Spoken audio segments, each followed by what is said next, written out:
اللهم صل على سيدنا ومولانا محمد صاحب التاج والمعراج والبراق والعلم، دافع البلاء والوباء والقحط والمرض والألم، اسمه مكتوب مرفوع مشفوع منقوش في اللوح والقلم، سيد العرب والعجم، اسمه مقدس معطر مطهر منور في البيت والحرم، شمس الضحى بدر الدجى صدر العلا نور الهدى كهف الورى مصباح الظلم، جميل الشيم شفيع الأمم صاحب الجود والكرم، والله عاصمه وجبريل خادمه والبراق مركبه والمعراج سفره، وفوق سدرة المنتهى مقامه، وقاب قوسين مطلوبه والمطلوب مقصوده والمقصود موجود، سيد المرسلين خاتم النبيين شفيع المذنبين أنيس الغريبين رحمة للعالمين، راحة العاشقين مراد المشتاقين، شمس العارفين سراج السالكين مصباح المقربين، محب الفقراء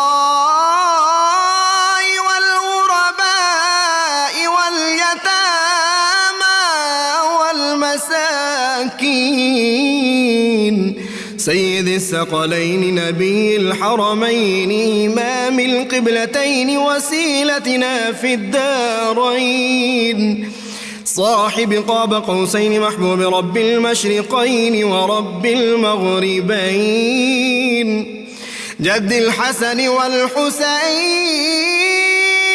مولانا ومولى الثقلين، سيدنا أبي القاسم محمد بن عبد الله، نور من نور الله، يا أيها المشتاقون بنور جماله، بلغ العلا بكماله، كشف الدجى بجماله، حصنت جميع خصاله، صلوا عليه وآله وأصحابه وسلموا تسليما. اللهم صل على سیدنا. بسم اللہ الرحمن الرحیم. السلام علیکم ناظرین. پروگرام صبح نور کے ساتھ آپ کا میزبان نذیر احمد غازی حاضر ہے. ناظرین کرام، حضرت ابو انیس محمد برکت علی صاحب رحمہ اللہ کی مشہور تالیف اسماء النبی الکریم صلی اللہ علیہ وآلہ وسلم سے ایک اسم مبارک پڑھنے کی سعادت حاصل کر رہا ہوں. سیدنا اول الرسل خلقا صلی اللہ علیہ وآلہ وسلم، ہمارے سردار تمام انبیاء کرام سے پہلے تخلیق کیے گئے، درود و سلام بھیجے اللہ آپ صلی اللہ علیہ وسلم، آپ کی آل پاک اور آپ کے صحابہ کرام پر. حضرت ارباز بن ساریہ سلمی رضی اللہ عنہ سے روایت ہے، حضور نبی کریم صلی اللہ علیہ وسلم نے ارشاد فرمایا، بے شک میں اللہ کا برگزیدہ بندہ اور سلسلہ نبوت کو ختم کرنے والا ہوں، اور میں اس وقت سے ہوں جب حضرت آدم علیہ السلام کا خمیر مٹی میں گوندا جا رہا تھا. اور آپ صلی اللہ علیہ وسلم نے مزید فرمایا، میں چند باتیں آپ کو بتاتا ہوں. میں حضرت ابراہیم علیہ السلام کی دعا ہوں، میں حضرت عیسیٰ علیہ السلام کی بشارت ہوں، اور میں اپنی والدہ ماجدہ کے خواب کی تعبیر ہوں جس میں انہوں نے دیکھا کہ ان کے جسم اطہر سے ایک نور نکلا جس سے شام کے محلات روشن ہو گئے۔ ناظرین کرام، آج ہم سعادت حاصل کر رہے ہیں ایک ایسے امام کے بارے میں گفتگو کرنے کی، ان کے ذکر پاک کرنے کی، جن کو جینیس آف دی ایسٹ کہا جا سکتا ہے۔ جو لوگ بر صغیر کی تاریخ سے واقف ہیں ان کو پتہ ہے کہ 19ویں اور 20ویں صدی اگرچہ غلامی کی صدی تھی بر صغیر میں، لیکن اس کے باوجود اللہ تعالیٰ نے علمی اور سیاسی لحاظ سے بر صغیر کو بڑی بڑی علمی اور سیاسی قادور شخصیتیں جو تھی عطا کی تھی۔ قائد اعظم رحمۃ اللہ علیہ، علامہ اقبال رحمہ اللہ، مولانا حسرت موہانی، مولانا ظفر علی خان اور محمد علی جوہر جیسے ایک طرف سیاسی رہنما تھے، اور دوسری وہ مذہبی میدان میں، دینی میدان میں جو تھے اس وقت پیر جماعت علی شاہ رحمۃ اللہ علیہ، پیر میل علی شاہ گولڑوی، میاں شیر محمد شرک پوری، شیخ الاسلام خواجہ قمر الدین سیالوی اور مولانا حسرت موہانی، اس طرف بھی دینی لحاظ سے بھی ان کا بڑا مقام تھا، اور میاں شیر محمد شرک پوری رحمۃ اللہ علیہ، یہ وہ شخصیات تھی جو اللہ تعالیٰ نے بر صغیر پہ خاص کرم کیا تھا، ان کو عطا کی تھی۔ ان سب شخصیات میں ایک ایسی شخصیت تھی جو سیاسی طور پہ بھی اللہ تعالیٰ نے ان کو اتنا تدبر اور فراست عطا کی تھی کہ ہندو کی ذہنیت، اس کی چال بازی، ہندو کی عیاری مکاری جتنی وہ سمجھتے تھے، سارے بر صغیر کے لیڈر بھی مل کے شاید اتنی نہ سمجھتے ہوں، اور اللہ تعالیٰ نے ان پہ خاص کرم کیا ہوا تھا۔ میں تو دو ان کے اشعار جب پڑھتا ہوں تو میں سمجھتا ہوں کہ یہی کافی ہے ان کے تعارف اور ان کی عظمت بیان کرنے کے لیے، اور ناموس رسالت کے حوالے سے جتنے میں سمجھتا ہوں کہ فکر حریت کی انہوں نے دی ہے، ایسے لگتا ہے کہ سیدنا فاروق اعظم رضی اللہ تعالیٰ ان کی ان پہ خاص نگاہ تھی، اور جب ان کے فقہی معاملات دیکھتے ہیں تو یوں لگتا ہے کہ علی المرتضیٰ شیر خدا باب مدینۃ العلم سے براہ راست ان کو فیضان حاصل ہو رہا تھا، اور پھر ان کا تدبر اور حکمت دیکھ کے لگتا ہے کہ سیدنا صدیق اکبر نے ان کو شاید چنا ہوا ہوگا۔ ناظرین کرام، یہ ایسی شخصیت جو کہتے ہیں کہ کروں تیرے نام پہ جاں فدا، یا رسول اللہ صلی اللہ علیہ وسلم، کروں تیرے نام پہ جاں فدا، نہ بس ایک جاں دو جہاں فدا، دو جہاں سے بھی نہیں جی بھرا، کروں کیا کروڑوں جہاں نہیں۔ لوگ ان کو آتے اور آ کے کہتے حافظ صاحب، وہ دیکھتے تھے کہ بڑے عالم دین ہیں، نوجوان ہیں، اللہ تعالیٰ نے اتنی ذہانت عطا کی تھی کہ 13 برس کی عمر میں تمام علوم پہ عبور ہو گیا، اور 13 سال 10 ماہ اور 4 دن کی عمر میں پہلا فتویٰ بھی دے دیا، جس کو بڑے بڑے علماء نے جس کی تائید کی اور سراہا۔ تو ان کو لوگ کہتے تھے حافظ صاحب، تو ان کو بڑا خیال آتا تھا، فرماتے ہیں کہ مجھے شرم آتی تھی کہ میں حافظ نہیں ہوں، لوگ مجھے حافظ کہتے ہیں۔ جو ہی رمضان پاک آیا تو ہر روز وہ ایک پارہ حفظ کرتے تھے اور شام کو سنا دیتے تھے، اور ایک ماہ میں پورا قرآن پاک جو تھا اللہ کے فضل سے انہوں نے حاصل کر لیا، یاد کر لیا۔ 55 علوم پہ دسترس، 1000 سے زیادہ کتب کے مصنف، اور وہ ساری کتابیں ابھی تک چھپ بھی نہیں سکیں۔ ان کے فتاویٰ جو ہیں وہ بھی اتنا بڑا انسائکلوپیڈیا ہے اسلامی قانون کا کہ آدمی دیکھ کے دنگ رہ جاتا ہے کہ اس دور میں جب کمپیوٹر نہیں تھا، جب ان کو دیگر سہولتیں میسر نہیں تھیں، اس کے باوجود ایک شخصیت نے اتنا کام کر دیا۔ میرا جی چاہتا ہے میں کہوں ڈاکٹر نظامی میرے ساتھ بیٹھے ہیں کہ ایک سینے میں ہزاروں ولولوں کی کائنات، ایک انسان میں کروڑوں اہل ہمت کا ثبات۔ عشق رسول صلی اللہ علیہ وسلم کی شمع اس آدمی نے جس طرح روشن کی مسلمانوں کے دل میں قرآن کی محبت اور صاحب قرآن سے نسبت عشقی پیدا کرنے میں، جتنا امام احمد رضا رحمۃ اللہ علیہ کی کنٹریبیوشن ہے، کوئی دوسرا آدمی ان کے پائے کا نظر نہیں آتا۔ ایسے نہیں علامہ اقبال نے کہہ دیا کہ یہ اس دور کے ابو حنیفہ تھے، اور حرم پاک میں شیخ حرم نے یہ کہا کہ ان کے فتاویٰ اور ان کی کتب کو دیکھ کے کہ آج اگر امام اعظم رحمۃ اللہ علیہ ہوتے اور ان کے یہ علمی مقام کو دیکھتے تو ان کی آنکھیں ٹھنڈی ہو جاتی، ان کا دل خوش ہو جاتا۔ ناظرین کرام، امام احمد رضا بریلوی رحمۃ اللہ علیہ، ہم تو ان کے ادنا غلاموں میں سے ہیں، ان کے خادموں میں سے ہیں۔ ان کی فکر نے ہمیں غیرت دینی اور حمیت دینی دی، اور ناموس رسالت صلی اللہ علیہ وسلم کے حوالے سے جتنی اس عاجز نے آج تک کنٹریبیوشن کی بچپن سے لے کر اب تک، میں سمجھتا ہوں اس فکر میں ان کا بہت زیادہ کنٹریبیوشن ہے۔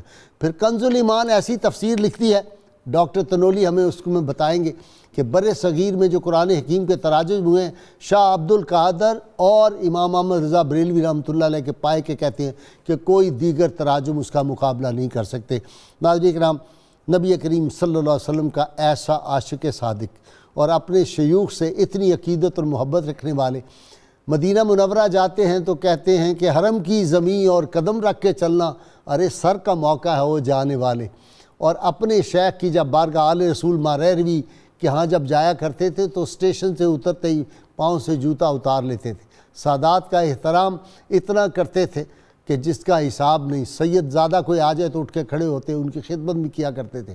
علوم کی جتنی اقسام آپ دیکھیں، تفسیر ہے، حدیث ہے، فقہ ہے، کوئی چیز اٹھا لیں، ہر ایک پہ ایسے ایسے انہوں نے کام کیے، حتیٰ کہ سائنس کے مضامین پہ، جغرافی پہ ایسی ایسی انہوں نے مثالیں دی اور ایسی ایسی چیزیں لکھ گئی ہیں جن پہ ابھی بھی ریسرچ کرنے کی ضرورت ہے۔ میں زیادہ وقت میرا انٹرو جو ہے وہ لمبا ہو رہا ہے، لیکن سیاسی اعتبار سے میں سمجھتا ہوں کہ تحریک ترک موالات میں الٹیمیٹ تاریخ نے ثابت کیا کہ احمد رضا بریلوی صاحب رحمۃ اللہ علیہ کا جو موقف تھا وہی صحیح موقف تھا۔ اسی طرح ناظرین کرام، ہندو مسلم اتحاد کے جب بڑے نعرے لگ رہے تھے، ایک دھارا تھا تاریخ کا، انہوں نے تاریخ کا دھارا بدل دیا۔ وہ جو کسی نے کہا تھا نا کہ ناز ہے تجھ کو کہ بدلا ہے زمانے نے تجھے، مرد وہ ہے جو زمانے کو بدل دیتے ہیں۔ امام احمد رضا نے بدل دیا، زمانے کو بدل کے رکھ دیا، ہندو مسلم اتحاد کی مخالفت کی کہ ہندو الگ مسلمان الگ، ہماری ان کے ساتھ کوئی چیز ہے ہی نہیں۔ مشترک بعد میں تاریخ نے ثابت کیا ان کا موقف ٹھیک تھا۔ تحریک ہجرت میں مسلمانوں کو جتنا نقصان پہنچا یہ انہی کا کمال تھا۔ اس دور میں بھی جب ایک طوفان آیا ہوا تھا، سب لوگ ایک طرف جا رہے تھے، انہوں نے کہا نہیں، یہ تحریک ہجرت ہمیں نقصان پہنچائے گی۔ دیکھا پھر مسلمانوں کی املاک جو ہے کس طرح ہندوؤں نے چلاکی سے خریدی، خاندانوں کے خاندان تباہ ہو گئے۔ تو ناظرین کرام، آج امام احمد رضا محدث بریلوی رحمۃ اللہ علیہ کے حوالے سے گفتگو کرنے کے لیے میرے ساتھ شریک گفتگو ہیں پروفیسر ڈاکٹر معین نظامی، ماہر تعلیم ہیں آپ، ان کے ساتھ اقبالیات پہ ایک اتھارٹی سمجھے جاتے ہیں، نوجوان اسکالر، کئی کتابوں کے مصنف ڈاکٹر طاہر حمید تنولی، اور ان کے ساتھ نوجوان اسکالر، کئی کتابوں کے مصنف، اور مارکۃ الاراء کتاب ان کی، وہ جو مر کے زندہ ہوئے، جناب علامہ محمد احمد برکاتی میرے ساتھ ہیں، جناب ڈاکٹر معین نظامی صاحب، اعلیٰ حضرت فاضل بریلوی رحمۃ اللہ علیہ۔ جی بہت شکریہ۔ اعلیٰ حضرت پٹھان خاندان سے تعلق رکھتے تھے، آباء و اجداد کا تعلق قندھار سے تھا، ٹھیک، جو لیٹر مغل پیریڈ میں سب کانٹیننٹ میں آئے، اور آپ کے اجداد اوائل میں لاہور میں بھی مقیم رہے اور پھر دہلی اور اس کے نواح میں، اور مغل دربار میں ان پر بہت اعتماد کیا جاتا تھا۔ کچھ عسکری خدمات ان کے اجداد کے ذمہ لگائی گئیں اور کچھ انتظامی خدمات۔ ٹھیک، مشیت ایزدی نے یہ طے کر رکھا تھا کہ اسی جنگجو قبیلے کے نسل میں سے ایک ایسا جلیل القدر عالم دین پیدا ہوگا اور عاشق رسول پیدا ہوگا جو اس پرآشوب دور میں حمیت دینی کا استعارہ بن کے رہے گا۔ ٹھیک، وہ چراغ روشن آپ نے فرمایا۔ آپ نے اپنے والد ماجد سے تعلیم حاصل کی، 13 برس کی عمر میں فارغ التحصیل ہو گئے۔ تصنیف و تالیف کا جو سلسلہ شروع کیا اس عمر میں، وہ آخر دم تک، ظاہری حیات کے آخری لمحے تک اسی طرح جاری رہا۔ اور والد بھی بہت بڑے عالم تھے، ان کی بھی سبحان کتابیں ہیں اللہ، جی ان صاحب نسبت کتابیں تھیں، قادری خاندان سے تعلق تھا۔ ان کا اسم شریف میرے تقی علی خان ہے، تقی علی، مولانا تقی علی، مولانا نقی علی خان، مولانا نقی علی خان، جی ہاں۔ بھائی صاحب، دوسری بات یہ ہے کہ حضرت امام احمد رضا کا جو سال ولادت ہے ہاں، وہ بہت حساس مرحلہ ہے۔ اچھا جی، اللہ تعالیٰ کا کمال ہے یہ، اس کی قدرت کا کمال، حسن انتظام اس کا، حسن انتظام اور کریے، حسن انتخاب، حسن انتخاب۔ 1857 ہائے ہائے بر صغیر کی ہائے ہائے تاریخ ہائے کا ہائے، یعنی کتنا حساس دور ہے۔ سر سید کو میں بھول گیا جی، مجھے معاف کر دیں، ان کا نام بالکل، لینا سر بہت سید کا نام ضروری لینا بہت تھا۔ ضروری 1857 آپ نے کہا تو سر سید کا بھی سر وہی ہے۔ سید کا وہ آتا ہے، تو اس سے چند ماہ پہلے آپ کی ولادت ہوئی اور 1921 میں وصال ہوا۔ عجیب بات ہے غازی صاحب کہ آپ نے جو صفات بیان کی ہیں، ہم سارے بھی آج یہ پورا پروگرام کر چکنے کے بعد بھی یہ محسوس کریں گے کہ تشنگی رہی ہے۔ یہ اتنا بڑا موضوع ہے کہ ہم اس کا 30 دن، ایک ماہ ان کا پروگرام ہو تو پھر جا کے کہ ہم ان کا حق ادا نہیں کر پائیں گے۔ آپ نے خود فرمایا، ایک ساتھی کو خط میں لکھا کہ آپ میرے پاس آئیے، 2 مہینے رہیے، 2 سال رہیے، کوئی 1 منٹ بھی آپ کو ایسا مل جائے کہ میں فارغ ہوں یا اپنے کسی نجی کام میں مصروف ہوں تو آپ میرا مواخذہ کریں۔ اللہ، یہ خط میں لکھا ہے، اور ہائے حقیقت بھی ہائے یہی ہائے ہے۔ ہائے۔ یہ انضباط کا عالم تھا، اور وہ جو رسول اللہ صلی اللہ علیہ وسلم نے فرمایا نا کہ مومن کبھی فارغ نہیں رہتا، اس کی زندہ مثال ہمیں حضرت امام احمد رضا خان بریلوی۔ اچھا جی، ڈاکٹر اپنا تنوری صاحب، کتنی بڑی بڑی شخصیت اس مدرسے سے نکلی ہیں، علمی شخصیات، آگے ان کے بیٹوں نے کیسے کیسے لوگ پیدا کیے۔ دیکھیں نا، مفتی احمد یار خان نعیمی، مولانا محدث اعظم مولانا سردار احمد صاحب، اور شاہ احمد نورانی کے والد شاہ عبدالعلیم صدیقی، یہ سارے اسی مکتب فکر سے تھے نا۔ مولانا عبدالحمد بدایونی، یہ نام لیتے چلے جائیں، کتنی بڑی بڑی شخصیات اس دور میں جو تھی وہاں سے پیدا ہوئی۔ جی گائی صاحب، بالکل ایسا ہی ہے کہ یہ دراصل جو اعلیٰ شیخ القرآن عبدالغزاروی رحمۃ اللہ، ان کے بیٹے کے آگے بالکل بالکل گائی صاحب، دراصل یہ امام احمد رضا خان کا جو علمی ان کی بلند قامتی ہے، ان کا بلند مقام ہے، تو اسی طرح کے لوگ ان کے نظام تربیت سے نکلنے تھے، اور وہی فیض آگے چلنا تھا۔ مولانا نعیم الدین مراد آبادی، نعیم الدین مراد آبادی کے شاگرد آگے پیر ضیاء الامت، پیر محمد کرم شاہ الازہری رحمۃ اللہ علیہ، اوئے ہوئے ہو، سبحان اللہ، ایک سے بڑھ کے ایک شخصیت ہے۔ تو بھائی صاحب، بنیادی طور پہ بات یہ ہے، جیسے ڈاکٹر صاحب ارشاد فرما رہے تھے کہ اعلیٰ حضرت کی شخصیت ایک انسائکلوپیڈیائی شخصیت ہے، یعنی آپ علم میں دیکھیں، عمل میں دیکھیں، ہر لحاظ سے ایک مینارہ نور کے طور پہ ہمارے سامنے آتی ہے۔ اور جو جامعیت ہے بھائی صاحب، یہ بہت مشکل ہوتا ہے کہ آپ معاصر مسائل کو اور دین کی روح کو بیجا وقت ساتھ لے کے چل رہے ہوں، کیونکہ آپ کو جب تک قدیم اور جدید دونوں کے اوپر گرفت نہ ہو، اس وقت تک آپ ان دونوں چیزوں کو لے کے نہیں چل سکتے۔ اعلیٰ حضرت کی شخصیت میں ہم دیکھتے ہیں کہ یہ وہ زمانہ ہے جو غلامی کا زمانہ ہے، اور غلامی کے زمانے میں آپ کبھی بھی آزاد فیصلے کرنے کے قابل نہیں ہوتے، کیونکہ آپ ایک جبر کے اندر رہ رہے ہوتے ہیں، آپ کی سوچ جبر کا شکار ہوتی ہے۔ علامہ نے کہا نا کہ بھروسہ کر نہیں سکتے غلاموں کی بصیرت پر، کہ غلاموں کی بصیرت صحیح فیصلے نہیں کر سکتی۔ آپ دیکھیں اس دور کے اندر اعلیٰ حضرت علیہ رحمہ نے سیاسی میدان میں، دینی میدان میں، علمی میدان میں، اور یہ نعرہ بلند کرنا، کرو مدح اہل دول رضا، پڑے اس بلا میں میری بلا، جو کچھ انہوں نے کہا، اپنے کریم کا میرا دین پارا عنان ہے۔ بھائی صاحب، لگتا ہے کہ اعلیٰ حضرت غلام ہندوستان کے شہری نہیں تھے، ہاں، یعنی ان کے آپ تصانیف کو دیکھیں، بہت خوب، کرنے اول کے اجازی، وہ لگتا ہے کسی آزاد اور دنیا کے اندر غالب اسلامی مملکت کے شاعری بول رہے ہیں۔ بے شک، واہ واہ واہ۔ اب میں اس کی مثال آپ کو دوں گا۔ آپ دیکھیں کہ پورا ایک بہاؤ ہے تاریخ خلافت کا، ایسا بہاؤ کہ علامہ اقبال بھی خاموش ہو کے گھر بیٹھ کے، کوئی ان کی سٹیٹمنٹ نہیں آپ کو بڑی نظر آئے گی۔ اچھا، اس کے بعد قائد اعظم جیسے بڑے بڑے مسلم قائدین، کچھ قائدین تو اسی میں تھے، مولانا جوہر آپ کے سامنے سب کچھ۔ اعلیٰ حضرت نے کیا فرمایا؟ جو اس زمانے میں انہوں نے لکھا، فرمایا کہ ہندو کیا چاہتا ہے؟ مسلمان کو ختم کر دو، ختم نہیں کر سکتے تو ہندوستان سے نکال دو، تحریک ہجرت کی بات کر رہے ہیں، اور اگر ہندوستان سے بھی نہیں نکلتا تو سب کچھ اس سے خرید لو، اس سے معاشی طور پہ تباہ و برباد کر دو۔ تم کیوں نہیں ہندو کی سازش کو سمجھتے؟ اور جو استدلال لے کے آئے، جس انداز سے انہوں نے المحجۃ المؤتمنہ کتاب لکھی فی آیت الممتحنہ، کیونکہ سورہ ممتحنہ کی جس آیت مبارکہ سے ابوالکلام آزاد اور دوسرے لوگ استدلال کر رہے تھے اپنی ترک موالات کا اور ہجرت کا سارا کچھ، اعلیٰ حضرت نے اس کے نقائص کو واضح کیا اور بتایا کہ یہ غلط راستہ چن رہے ہو، تم غلط اس سے انفر کر رہے ہو، غلط استنباط کر رہے ہو، اور ایک ملت اسلامیہ کو راستہ دکھایا کہ آپ کی بقا کس کے اندر ہے۔ دو قومی نظریہ کی بات کی۔ اچھا، دینی حوالے سے آ جائیں تو جو دین کی روح ہے، نسبت رسالت اور حضور کا ادب، اس کو جس درجے پہ اعلیٰ حضرت نے پہنچا دیا۔ ابھی سادات کے احترام کا ذکر کیا ڈاکٹر صاحب نے، ایک واقعہ میرے ذہن میں آیا۔ اعلیٰ حضرت فرماتے ہیں کہ سادات کا احترام کرو، اس لیے کرو کہ چاہے کوئی بہت نیک سال ہے، اس سے بھی سید کا احترام بڑھ کے کہ سید کو خدا نے سید بنایا، بے شک، ولی مجاہدوں سے بنا ہے۔ حتیٰ کہ اگر آپ سید پر حد بھی لگانی ہو، انسان خطا کا پتلا ہے، تو قاضی جب حد لگائے اس نیت سے نہ لگائے کہ میں جرم کی سزا دے رہا ہوں، اس نیت سے لگائے کہ ان کے پاؤں کو کیچڑ لگ گیا، اس کو میں دوں گا۔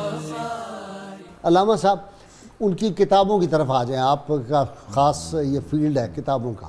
بسم اللہ الرحمن الرحیم۔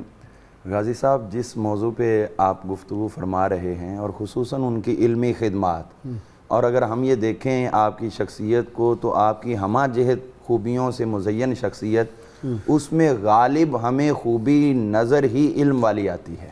واہ واہ واہ۔ حضور صلی اللہ تعالی وسلم کی طرف سے جو فیضان ملا، آپ کی علمی کیفیت یہ ہے کہ جو آقا کریم علیہ السلام نے خوشخبری عطا فرمائی تھی کہ ہر صدی کے آخر میں ایک مجدد آئے گا جو دین کو علی منہاج النبوہ چلائے گا، اس کے اندر شامل ہونے والی علائشوں کو، اس کے اندر شامل ہونے والی خرافات کو دور کر کے دین کو صاف اور مزین کر کے پیش کرے گا، تو دیکھیے کہ اس آپ کی ذات مقدسہ سے پہلے مجددین آئے، حضرت سیدنا عمر بن عبدالعزیز رضی اللہ عنہ سے شروع ہوئے، اور آپ کی ذات سے ما قبل جتنے بھی مجددین آئے ہیں جن کا تذکرہ ہمیں ملتا ہے وہ ایک طرف ہے، اور اعلیٰ حضرت کی ذات ایک طرف ہے، کہ وہ سارے کے سارے مجددین آئے ہیں ان علاقوں میں جن علاقوں میں حکومت مسلمانوں کی تھی، ماحول پورا مسلمانوں کا تھا، ان کے اندر جو علم چل رہا تھا، وہ ان کے جو کتب میسر تھیں وہ لائبریریاں صدیوں سے آباد تھیں، مسلمانوں کا علمی ذخیرہ تھا، ان سے وہ اکتساب علم کرتے رہے۔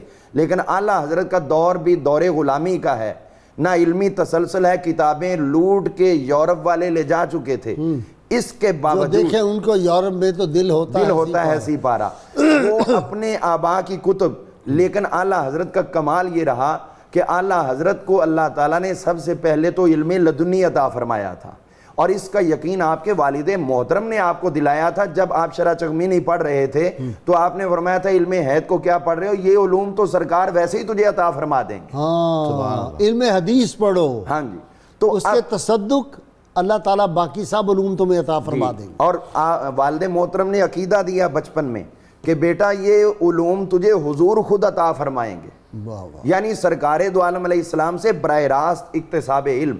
اب آپ دیکھیے کہ آپ کی یہ فتاوی رضویہ کی جو بات ہوئی علمی طور پر، تو جو پارسی جج ڈی ایف نے لکھا تھا پروفیسر نے کہ ہندوستان کے اندر صرف دو ہی کتابیں نظر آتی ہیں جو اپنی تخلیق کا شاہکار ہیں، ایک فتاوی عالمگیری ہے اور دوسری فتاوی رضویہ ہے۔ اب آپ دیکھیے فتاوی عالمگیری کیا ہے، وہ 500 علماء کی محنت کا نچوڑ ہے، اور وہ 500 علماء کی محنت کا نچوڑ جو ہے وہ بادشاہ وقت تمام سہولیات ان کو پرووائڈ کر رہا ہے، ان کی کفالت بھی کر رہا ہے، اور جس کتاب کی وہ طلب کرتے ہیں دنیا کے کسی کونے میں ہو، اورنگزیب عالمگیر ان کو فراہم کر رہے ہیں، اور وہ 500 علماء کی تحریر وہ کتنی کتابوں پہ کتنی جلدوں پہ محیط ہوئی، وہ 6 جلدوں میں، اور اعلیٰ حضرت کو کوئی ظاہری سرپرستی بھی کسی کی حاصل نہ تھی، آپ کو یہ وسائل بھی حاصل نہ تھے، کوئی بڑی لائبریری بھی آپ کو میسر نہ تھی، اس کے باوجود جب آپ نے تنہا لکھا ہے تو وہ 33 جلدوں کے اندر فتاوی رضویہ نظر آتا ہے،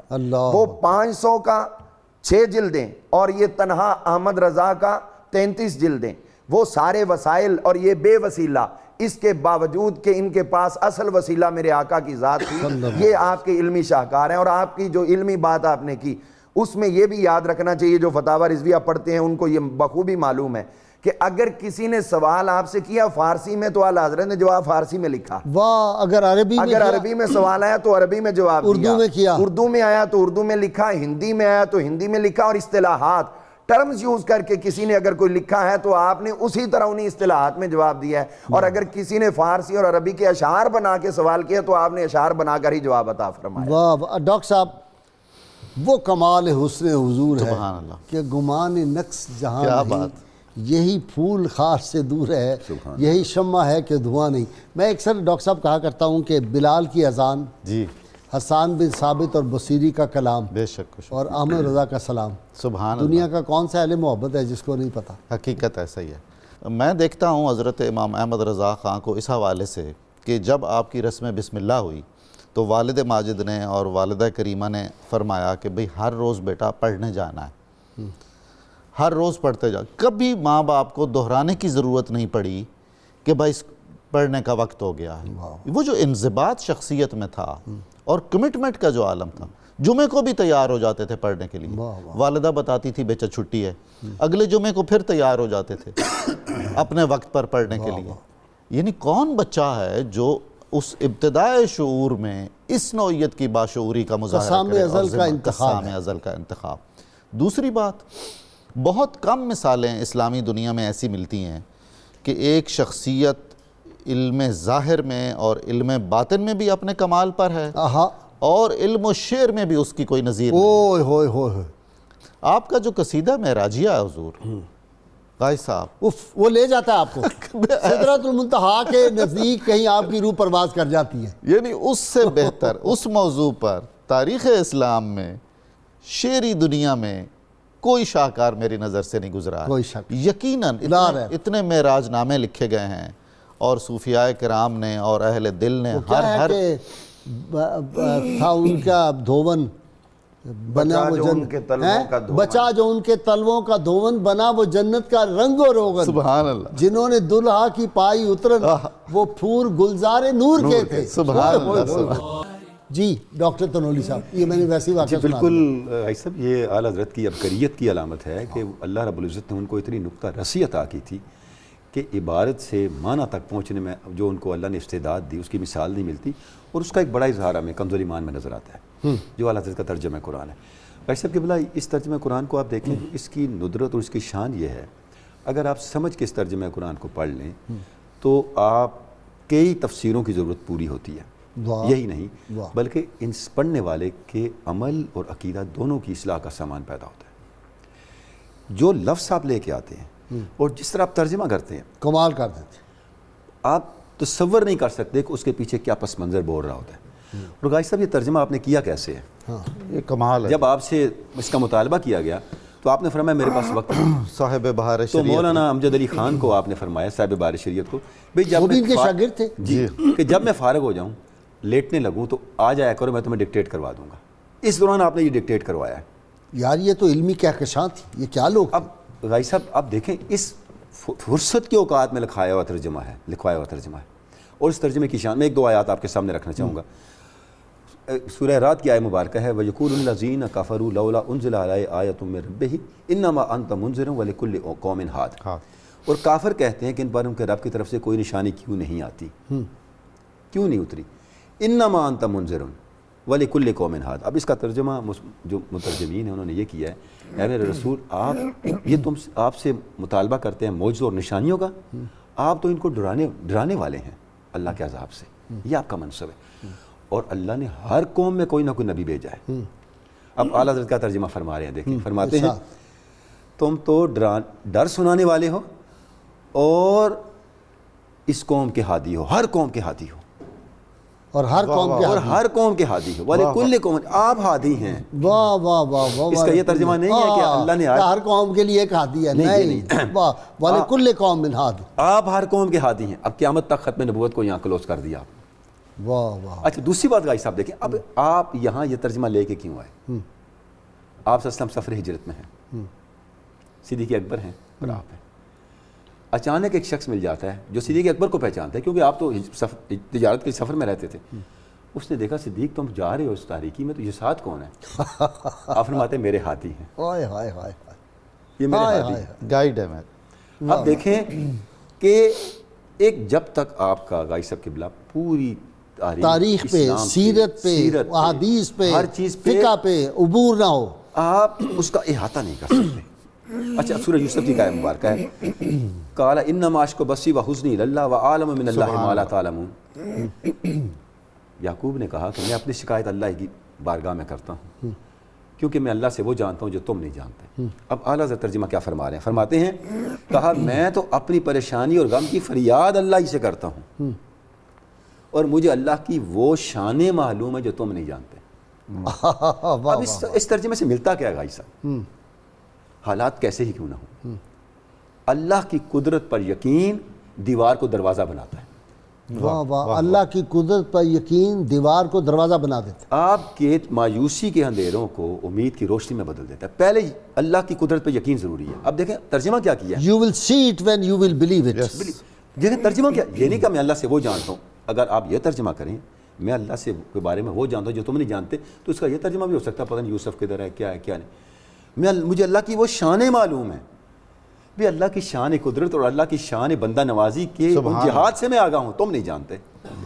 لہٰذا اب میں سب سے منہ موڑ کے ادھر لوٹ رہا ہوں. اور پھر آپ دیکھیں کیا ہوا، پھر آگے وہ سارا معاملہ بدل گیا. سارا کچھ ہم سورہ یوسف وہ بھی وہ مکروا ومکر اللہ واللہ خیر الماکرین. اب دیکھیں کہ انہوں نے مکر کیا اور اللہ نے خفیہ تدبیر کی. اور اللہ سب سے بہتر خفیہ تدبیر کرنے والا ہے.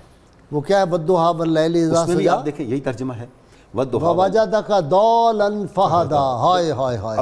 یعنی کہ جس جگہ پہ دیکھیں آپ تو ایک ایسی ندرت نظر آئے گی. اچھا غازی صاحب ندرت اور ادب کے ادب کی انتہا ہے غازی صاحب. کریم نے یہ جو وجہ کا دعال انفاخدہ اس کو بھی اگر آپ دیکھیں تو جو ترجمہ اعلیٰ حضرت نے کیا اس کی تائید خود قرآن مجید میں موجود ہے. اچھا مطلب دال کے کئی ترجمے قرآن مجید کے اندر یہ لفظ اس معنویت میں آیا ہے. سورہ یوسف کے اندر یہ چیز موجود ہے جس کا معنی یہ ہے کہ کی چیز گم ہو جانا.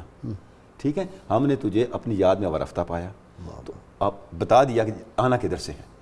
تو یہ اچھا اب اس سے یہ بھی پتہ چلتا ہے کہ خود عربی ادب پہ اعلیٰ حضرت کی کتنی نگاہ ہے اور عربی جو لفظیات ہے اس کی معنویت سے اعلیٰ حضرت کو کتنا اس کے اندر کتنی مہارت ہے. تو عرض کرنے کا مقصد یہ ہے کہ کنز الایمان اعلیٰ حضرت کا اس امت کے لیے وہ تحفہ ہے, اللہ رب العزت کا وہ عطیہ ہے.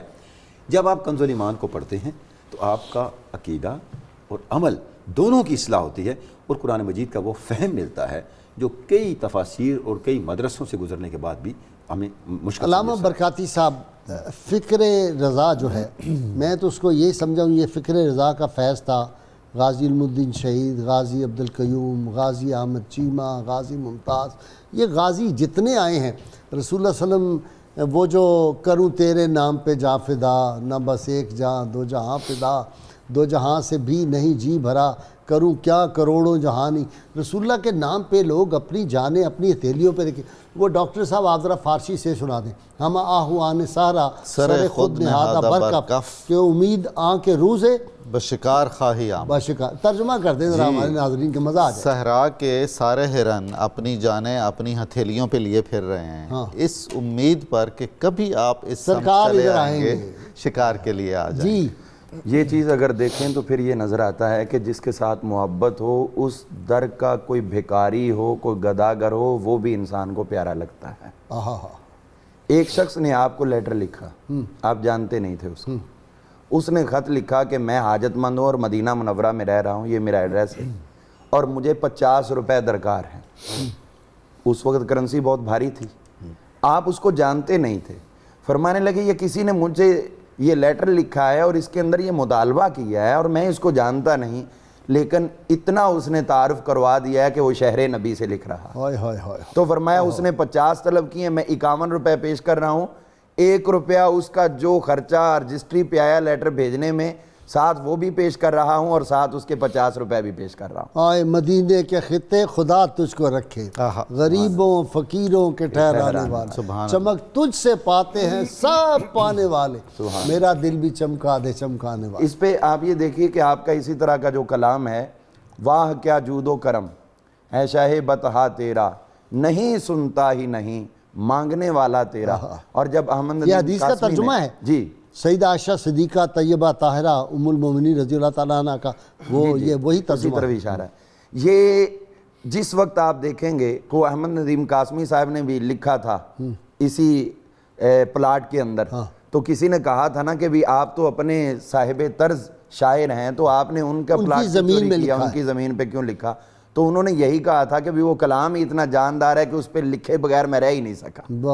تو غازی صاحب اعلیٰ حضرت عظیم البرکت کی شخصیت کو اگر ہم دیکھتے ہیں اور جو لفظ بول رہے ہیں ہمہ جہت, تو ہمہ جہت تو اگر اہل دنیا جو ہمارے ہاں اپنے آپ کو دنیاوی تعلیم کے لیے بہت سرگردہ نظر آتے ہیں, کاش کہ وہ ایک دفعہ غیر جانبدار ہو کر نہیں غیر جانبدار ہو کر آپ کا فتاوی رضویہ پڑھ لیں تو ان کی سوچوں کا محور تبدیل ہوگا. جو مولوی سمجھ کر تمام علوم و فضل کا انکار کیا جاتا ہے, ان کو نظر آ جائے گا کہ واقعی کوئی بھی فن ہو کوئی بھی فیلڈ ہو اعلیٰ حضرت اس میں انتہائی ممتاز درجے پہ نظر آتے ہیں. اور دیکھنے والے دیکھ لیتے, پہچاننے والے پہچان لیتے. مقام ابراہیم پہ آپ موجود تھے تو اس وقت فقیہ فقہ شافعیہ حضرت حسین بن صالح آئے, انہوں نے دیکھا تو مقام ابراہیم کے پاس سے آپ کو اٹھایا اور لے گئے اپنے گھر, مہمان بنایا اور وہاں جا کر آپ کو آپ کی خدمت میں طرح طرح کے کھانے پیش کیے, نہ جان نہ پہچان نہ واقفیت. کسی نے پوچھا حضرت یہ کون ہے, یہ آپ کس طرح ان کو لے آئے, کوئی شناخت ہے ان کی؟ انہوں نے کہا کوئی اور شناخت نہیں, صرف اتنی شناخت ہے, انی لَأَجِدُ نور اللہ فی حاذ الجبین, اس پیشانی سے مجھے اللہ کا نور نظر آیا ہے. اس پیشانی سے اللہ کا نور نظر آیا اور دیکھنے والوں نے دیکھ لیا. اسی لیے جو لوگ وہاں پر موجود تھے مدینہ منورہ میں مکہ مکرمہ میں 32 32 ایسے مفتیان کرام ہیں جنہوں نے اعلیٰ حضرت سے خلافت حاصل کی. اچھا وہ 5 سوالوں کا جو وہیں بیٹھے بیٹھے چند گھنٹوں میں لکھ دیا تھا, نہ لائبریری تھی, بازو کیا کتاب تھی, علمن والولا تھا, وہ کون سی؟ نہیں, علمن والولا تو ادھر آپ نے لکھی تھی پاکستان کے اندر بیٹھ کر, الدولت المکیہ, اور دوسری آپ نے ادھر حضور کے علم غیب, ہاں جی, علم غیب پر تھی, اور حسام الحرمین بھی آپ نے عربی زبان میں لکھ کے استفتاء کی صورت میں بھیجی, جس پہ 34 علماء حرمین شریفین نے تقریرات بھی کی اور آپ کے علوم کو نہ صرف سراہا بلکہ انہوں نے آپ کو اس دور کا مجدد قرار دیا.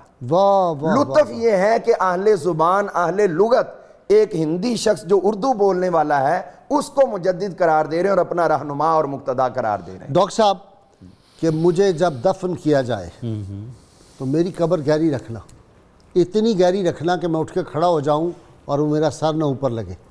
کہا جی اتنی گہری قبر کیوں؟ کہ جب سرکار مدینہ صلی اللہ علیہ وسلم آئیں گے تو میں لیٹے ہوئے یا بیٹھ کے نہیں ان کی خدمت بات کروں, میں ادب سے کھڑا ہو جاؤں گا, مصطفیٰ جان رحمت پہ. اعلیٰ حضرت کی جو اصلاح کی اور ملت کو بہتر راستے پہ چلانے کی کوششوں کی جامعیت ہے, دین میں بھی ہے, سیاست میں بھی ہے, دنیاوی معاملات میں بھی. ابھی کچھ وقت پہلے ہم نے ذکر کیا تاریخ خلافت کا بھی اور تحریک ترک موالات کا بھی. غازی صاحب, جس وقت ہندو نے مسلمانوں کو مظالم کے ذریعے سے اور مختلف انداز کے ساتھ دبانے کی پوری کوشش کی تھی, غازی صاحب یہ اعلیٰ حضرت تھے جنہوں نے مسلمانوں کو اپنے قدموں پہ کھڑا ہونے کی تعلیم بھی دی اور اپنی آئیڈینٹی کو, کیونکہ جو تاریخ خلافت اور تاریخ ترک موالات کا سب سے بڑا مسئلہ پیدا ہو رہا تھا وہ مسلمانوں کے دینی اور تہذیبی تشخص کے تباہ ہونے کا مسئلہ تھا. اعلیٰ حضرت کا جو ویژن تھا ہندو کو پہچاننے کا وہ آج تک موجود ہے. آپ کو جانتے ہیں اس وقت انڈیا میں کیا ہو رہا ہے؟ ہاں جی, علی گڑھ یونیورسٹی میں انہوں نے کہا کہ سر سید کی اور قائد اعظم کی تصویر اتار دو. علی گڑھ یونیورسٹی کے اندر جو سر سید کی اور قائد اعظم کی تصویر, اس کے اوپر ڈیبیٹ کیا, اور ابھی چند دن پہلے کی بات ہے, چند دن پہلے کہ الہ آباد کا نام جب تبدیل کرنے کا فیصلہ کر لیا. وہ الہ آباد جس کی پوری ایک تاریخ ہے اور جس کی ایک ریلیونس ہے تاریخ پاکستان کے ساتھ اور تاریخ آزادی کے ساتھ اور مسلمانوں کے ساتھ. اور غازی صاحب میں ایک جملے کا اضافہ کر دوں, یہ وہ شہر ہے جس میں شاید ہندوستان میں سب سے کم ہندو مسلم فسادات ہوئے ہیں. اس شہر کا نام وہ تبدیل کر رہے ہیں اور اس شہر کا نام رکھ رہے ہیں جو شہر پہلے سے موجود ہے. یعنی کہہ رہے ہیں ہندو شہر یہاں بسایا گیا تھا, حالانکہ اکبر نے جب یہاں الہ آباد آباد کیا تھا غازی صاحب یہاں کچھ بھی نہیں تھا, میدان تھا.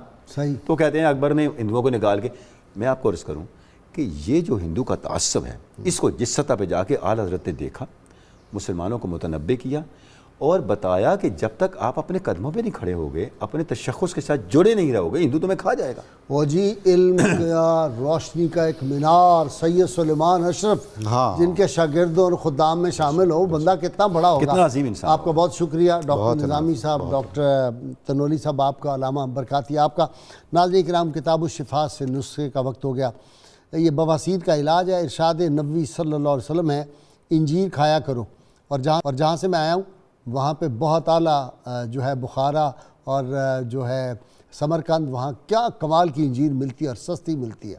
انجیر کھایا کرو کیونکہ جنت کا میوہ ہے اور یہ گینٹھیا اور بواسیر کا مؤثر علاج ہے. امام محمد رضا خان بریلوی رحمۃ اللہ علیہ فرماتے ہیں اگر کسی عالم کے پاس جاؤ تو یہ سمجھ کر جاؤ کہ میں علم سے خالی ہوں, تب ہی آپ اس کے علم سے فیض بابر. وہ سوئے لازار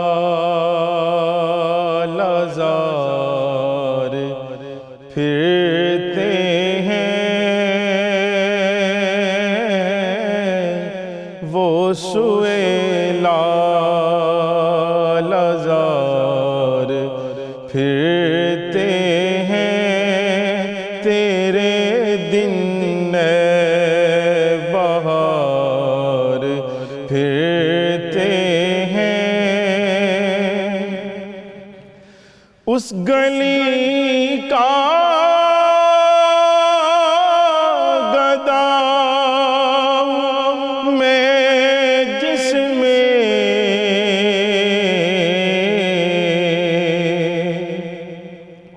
اس گلی کا گدا میں جس میں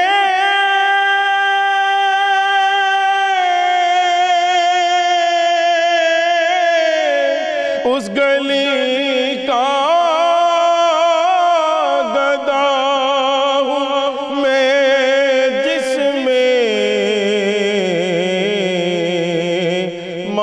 مانگتے تاجدار پھرتے ہیں، مانگتے تاجدار پھرتے ہیں، وہ سوئے لال زار پھرتے ہیں، جو تیرے در سے یار پھرتے ہیں،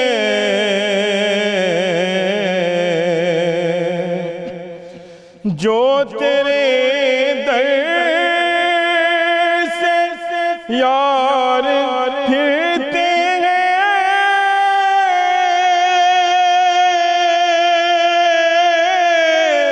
جو تیرے در سے یار پھرتے ہیں،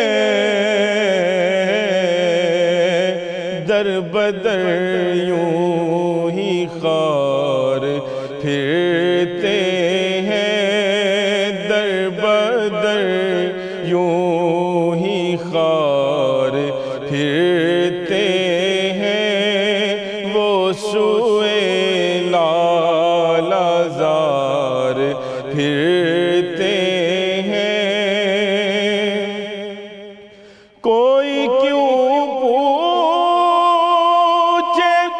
تیری بات رضا،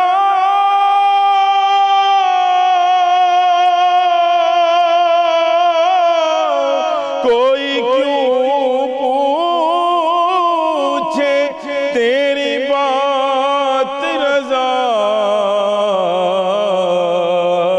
تجھ سے کوتے ہزار پھرتے ہیں، تجھ سے کوتے ہزار پھرتے ہیں، وہ سوئے لال زار پھرتے ہیں، تیرے دل اے بہار پھر